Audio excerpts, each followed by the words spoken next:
Woodin said, a coach is that person who is able to give correction without causing resentment. Welcome to 2 Minutes on Tuesdays with Charles. This is a final episode on the series on civility.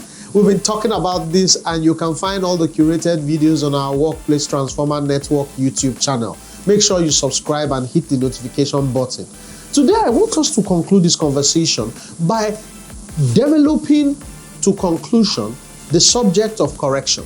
Last week, I told you that you should be able to take correction as a piece of civility. There's a piece of civility for you to take correction, make adjustments, etc., etc. But this week, let's talk about giving correction.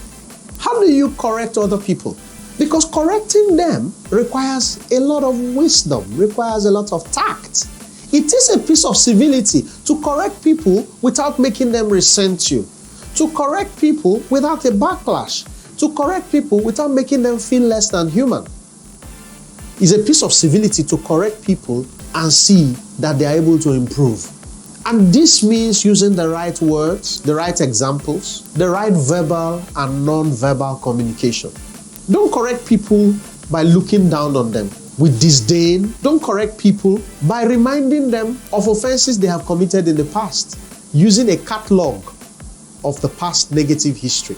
It is a piece of civility to use the right language, to be positive in correction, to be futuristic in correction.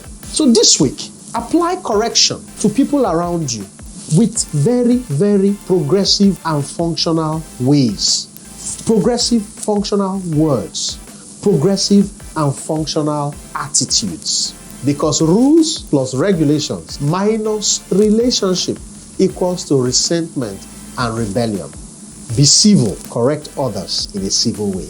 I'll see you next week.